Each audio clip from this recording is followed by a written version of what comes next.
साहित्यिक गत्त्यावर तुमचं सगळ्यांचं स्वागत. निमित्त अर्थात आहे 94व्या अखिल भारतीय मराठी साहित्य संमेलनाचं. आणि याच संमेलनामध्ये काय काय घडामोडी घडत आहेत, हे संमेलन कसं रंगतं आहे, त्याची एकंदरीतच काय हालचाल सुरू आहे, हे सगळं जाणून घेण्यासाठी म्हणून आपण संमेलनाचे अनेक शिलेदार यांच्याशी बोलतोय. आज आपण गप्पा मारतोय ते डॉक्टर सुधीर संकलेचा यांच्याशी. आणि डॉक्टर हे अतिमहत्त्वाच्या व्यक्तींची जी समिती आहे त्याचे ते समन्वयक आहे. डॉक्टर साहेब नमस्कार आणि स्वागत आहे तुमचं या गट्ट्यावर. तुमच्याकडे खूप महत्त्वाची जबाबदारी आहे.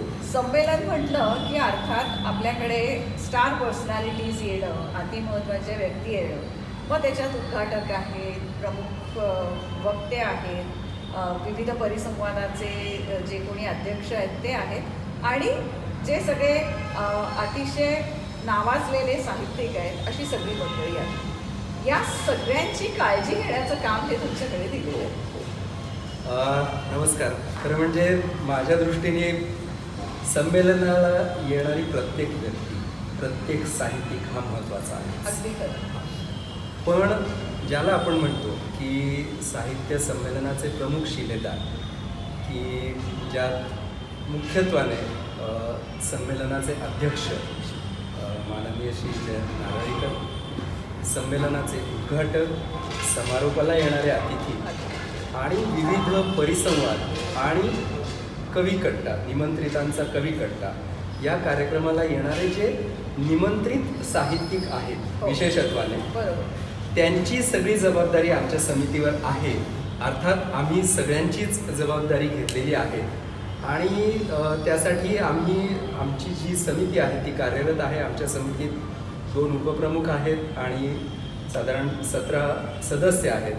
त्यात नाशिकच्या विविध क्षेत्रात कार्यरत असणारे लोक आहेत. मग त्यात प्राध्यापक आहेत, डॉक्टर्स आहेत, काही हाऊसवाईफ्स आहेत, काही तरुण आहेत, काही माध्यमांमध्ये काम करणारे तरुण आहेत. अशा सगळ्यांची आमची समिती आहे. आणि आम्ही सर्वसाधारणपणे ही जी ज्येष्ठ मंडळी येणार आहेत त्यात बरेचसे ज्येष्ठ नागरिक देखील आहेत की जे साहित्यिक आहेत आणि जे येणार आहेत. सो आम्ही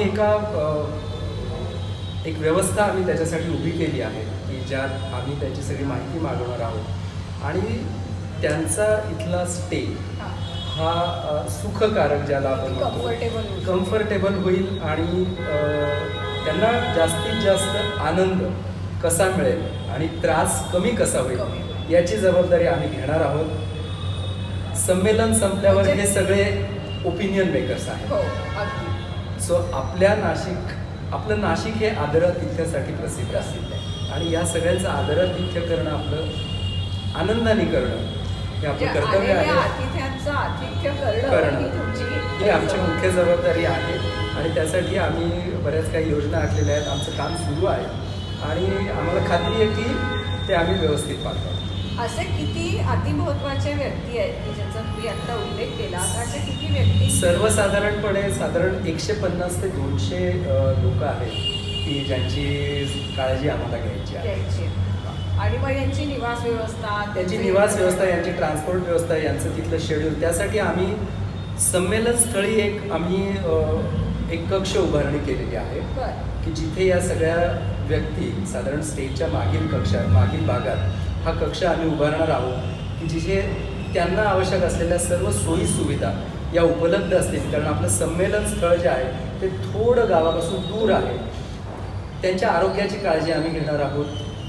आम्ही त्यांच्याकडून काही माहिती मागवलेली आहे ज्याच्यात त्यांना हव्या असलेल्या गोष्टी किंवा त्यांच्या काही आरोग्यासंबंधी असलेल्या तक्रारी, अगदी त्यांच्या फॅमिली फिजिशियनचा नंबर देखील आम्ही त्यांच्याकडून घेतलेला आहे.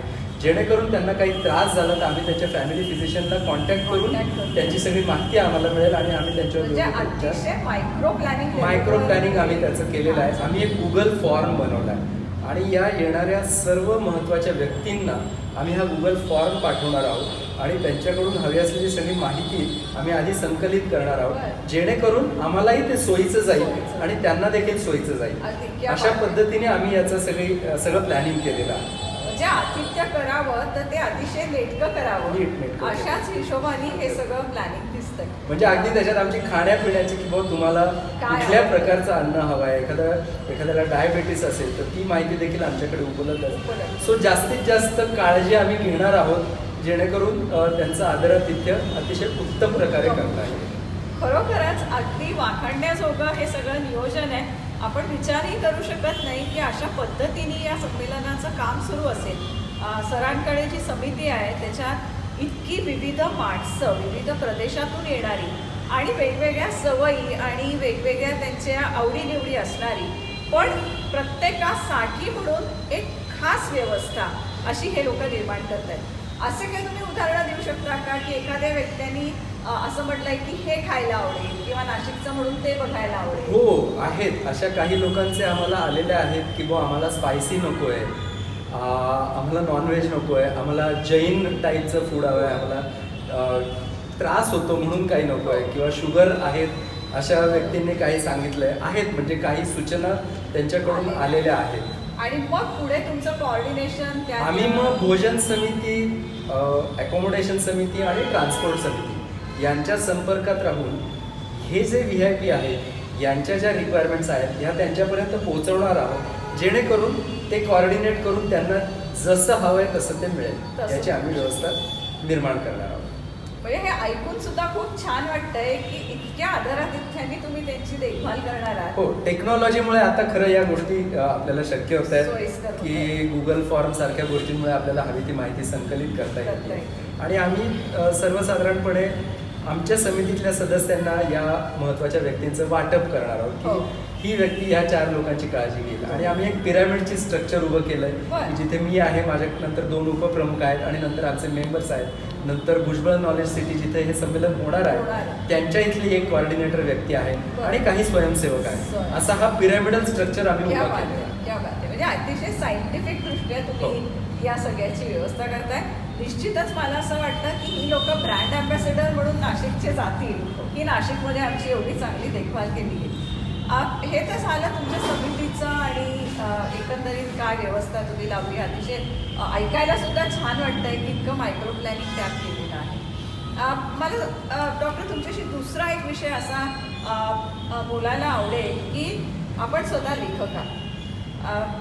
नाशिकमध्ये होणाऱ्या संमेलनाचे अध्यक्ष हे विज्ञान लेखक आहेत आणि एकंदरीतच विज्ञान लेखनाला किंवा विज्ञान साहित्याला नाशिकच्या या संमेलनातनं एक नवीन ओळख निर्माण केली जाईल. याकडे आपण कसे बघतो? मला वाटतं अतिशय स्वागतार्ह गोष्ट आहे की आजवर साहित्य आणि वैज्ञानिक साहित्य, वैज्ञानिकांनी लिहिलेलं साहित्य, बरेचदा असं म्हटलं जातं की हे विज्ञान साहित्याला अभिजात साहित्याचा दर्जा हा साहित्यिकांकडूनच दिला जातो. आणि पहिल्यांदा असं होतंय की जयंत नारळीकरांसारखा व्यक्ती जो अतिशय मोठा वैज्ञानिक आहे आणि त्या वैज्ञानिक व्यक्तीने त्यांनी जे काही रिसर्च केला आहे किंवा त्यांची जो काही वैज्ञानिक दृष्टिकोन आहे तो सर्वसामान्य वाचकांपर्यंत पोहोचवण्यासाठी त्यांनी लेखन केलेलं आहे आणि ही साहित्य निर्मिती झालेली आहे. आणि ही वैज्ञानिक दृष्टिकोन असलेलं साहित्य हे त्याच उच्च मूल्यतेचं आहे असं मी स्वतः मानतो. आणि सुदैवाने जे कोण साहित्य महामंडळाचे मुखंड आहेत त्यांनी देखील हा दृष्टिकोन अंगीकारला आणि ज्याला आपण म्हणतो की राजमान्यता देणं वैज्ञानिक साहित्याला ती दिलेली आहे. आणि नारळीकरांसारखा व्यक्ती साहित्य संमेलनाचा अध्यक्ष होतो. माझ्या दृष्टीने ही अतिशय उत्तम आणि अभिमानास्पद गोष्ट आहे. निश्चित नाशिकच्या साहित्य संमेलनाला एक वेगळं परिणाम मिळालेला, वेगळा आयाम मिळालेला आहे असं मला वाटतं. अगदी खरं आहे तुम्ही म्हणता ते. एक दुसरा एक साहित्याचा प्रकार जो आहे आणि जो जगभरात सध्या खूप गाजतोय किंवा त्याला खूप चांगला वाचक मिळतोय तो म्हणजे वैद्यकीय साहित्य. हो, आपण बघतोय की अनेक डॉक्टर्स हे त्यांचे अनुभव साहित्य रूपात घेतात. हो. शेवटी आपण साहित्य कशाला म्हणतो की जे जनमानसाचा आरसा आहे ते साहित्य. आणि साहित्य असं की जे तुम्हाला जगण्याला एक काहीतरी दिशा देऊ शकते. अगदी बरोबर. तर या वैद्यकीय साहित्याकडे तुम्ही कसं बघता, त्याच्याकडे आपल्या कडे त्याचा प्रचार प्रसार कसा होतोय प्रकाशनं म्हणजे जी हाऊसेस आहेत, पब्लिकेशन हाऊसेस आहेत, ते या सगळ्या प्रकाराकडे कसं बघतायत आणि वाचक कसे बघतात? अतिशय चांगला मुद्दा आहे. वैद्यकीय साहित्य, जसं आपण आता म्हणालो की विज्ञान साहित्य, तसंच वैद्यकीय साहित्याला रिसेंटली म्हणजे गेल्या काही वर्षांमध्ये लेखनाचं प्रमाण वाढलं आहे. डॉक्टरांचं स्वतःचे अनुभव कथन लिहिण्याचं प्रमाण वाढलं आहे जगभरात. हे आपल्याकडेच फक्त नाही तर हे जगभरात. म्हणजे आपल्याला माहिती आहे की भारतीय ओरिजिनचे डॉक्टर अतुल गवांदे यांनी खूप उत्तम पुस्तकं लिहिली आहेत की जी आता अगदी रेफरन्स बुक्स म्हणून बघितली जात आहेत. की बुवा एखादी गोष्ट करायची असेल तर त्याचं तुम्ही एक लिस्ट बनवतो आपण, त्याला चेकलिस्ट नावाचं त्यांचं पुस्तक आहे. आणि ते फक्त वैद्यक साहित्य म्हणून नाही तर ते तुमच्या जीवनातल्या प्रत्येक गोष्टीसाठी ते उपयुक्त आहे. अनेक गवांद्यांच्या पुस्तकात पहिले जिथं ते सर्जरीबद्दल बोलतायत, दुसरीकडे ते एक इंजिनियर काय करतोय याच्याबद्दलही बोलतात. ती चेकलिस्ट ही तुमच्या सर्व प्रकारच्या व्यवसायांमध्ये देखील उपयुक्त आहे. अनेक लोकांनी वैद्यकीय साहित्य निर्मितीला सुरुवात केलेली आहे आता, असं म्हटलं तर वावगं ठरणार नाही. आपल्याकडे सांगलीच्या डॉक्टर सुलभा ब्रह्मनाळकर आहेत. त्यांनी 2 पुस्तकं लिहिली आहेत. त्यांनी त्याच्यात त्या लहान मुलांच्या डॉक्टर आहेत, पेडियाट्रिशियन आहेत.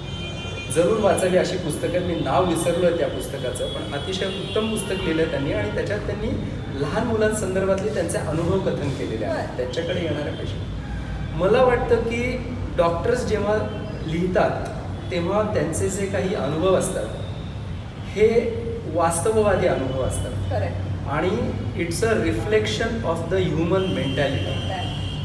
तर मानसिकता जी काही लोकांची असते त्याचं ते ज्याला म्हणतो प्रतिबिंब असतं. आणि त्यातून माणुसकी ही जी काही सध्या आपण जे बघतोय की लोक अतिशय स्वकेंद्रित झालेली आहेत किंवा बरेचदा आपल्या असं लक्षात येतो. तर मला वाटतं की ही पुस्तकं वाचून कुठेतरी आपल्या समाजाला याचा फायदा होईल असं मला वाटतं. वैद्यकीय साहित्यात अनेक प्रकार आहेत की ज्याच्यात अनुभवांवर आधारित आहेत. काही ज्याला आपण म्हणतो की स्टोरी टेलिंग फॉर्मॅटमधली पण पुस्तकं आहेत, पण ती सुद्धा अतिशय पॉप्युलर होत आहेत. आणि वैद्यकीय साहित्य हे सुद्धा येत्या काळात विज्ञान साहित्य इतकंच पॉप्युलर होईल.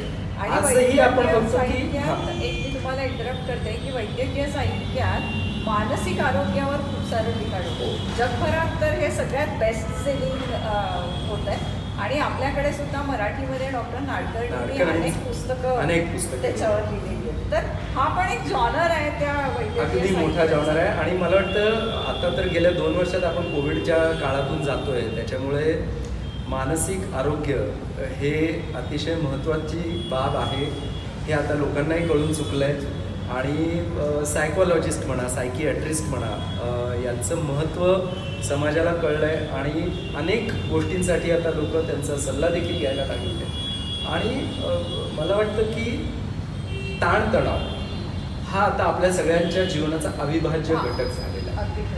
मला असं वाटत नाही की एकही व्यक्ती आज आपल्याकडे आहे की जिला ताण नाही. आणि या ताणतणावातून जे काही शारीरिक व्याधी उद्भवत आहेत त्या होऊ नयेत म्हणा, किंवा तुमचं आयुष्य किंवा जीवनमान अतिशय पॉझिटिव्ह दृष्टीने कसं असावं यासाठी अनेक पुस्तकं लिहिली जात आहेत. वैद्यकीय साहित्याबद्दल मी म्हणेन की पुस्तक स्वरूपातलं वैद्यकीय साहित्य कमी आहे, पण ललित स्वरूपातलं किंवा ज्याला आपण लेखमाला म्हणतो किंवा वर्तमानपत्रातलं येणारं वैद्यकीय साहित्य हे खूप मोठ्या प्रमाणात आहे. हे खूप जास्त आहे. त्याचा पुढचा भाग म्हणजे पुस्तका स्वरूपात आहे. आणि मला वाटतं आता ज्याला आपण म्हणतो की तो ट्रेंड सुरू झाला आहे. आणि आता ही पुस्तकं येत्या काळात वाढतील आणि मे बी 15 वर्षानंतर एखादा वैद्यक साहित्य लिहिणारा व्यक्ती देखील साहित्य संमेलनाचा अध्यक्ष होऊ शकेल असंही मला वाटतं. असंही होऊ शकेल. आपण या गंमत आहे एकंदरीत साहित्य संमेलनाची की आपण वेगवेगळे विषय हाताळताना या संमेलनातनं बघतोय. नाशिकसारख्या ठिकाणी जसं आपण म्हटलं की विज्ञान साहित्याला एवढा मोठं स्थान आपण देतोय किंवा त्याच्यातले परिसंवाद हे अतिशय वास्तववादी परिसंवाद आपण घेतोय. त्या अर्थाने हे संमेलन एक वेगळं आयाम किंवा एक वेगळा दृष्टिकोन निश्चितच समाजाला दिसून जाईल. पण त्याच्या मागची जी सगळी भूमिका आहे की हे का असावं, हे कसं असावं, ते अगदी पाहुण्यांचं खातिरदारी किंवा त्यांचं आतिथ्य कसं असावं इथपर्यंतचं असलेलं अतिशय मायक्रो प्लॅनिंग हे आपण आता डॉक्टरांकडनं ऐकलं. ऐकून सुद्धा बरं वाटतंय की आपण इतकी बारीक बारीक काळजी आपल्या येणाऱ्या पाहुण्यांची घेतो. आणि जसं तुम्ही म्हणालात की नाशिककर हे आदरातिथ्यासाठी हो. तसेही माहिती आहे हो. की लोकांना आवडतं नाशिकला यायला आणि आपण नाशिककर एक वेलकमिंग जेस्चर आपण सगळ्यांसाठी नक्कीच. ठेवतो. नक्कीच. तर येणारे पाहुणे खुश होतील, त्यांचं इथलं राहणं खूप सुखकर होईल जसं डॉक्टर म्हणतायत तसं, आणि त्यांची काळजी घेणारी त्यांची टीम ही पण सक्षम आहे. तर तुम्हाला, तुमच्या टीमला आणि एकंदरीत साहित्य संमेलनाला आमच्याकडनं खूप खूप शुभेच्छा. धन्यवाद.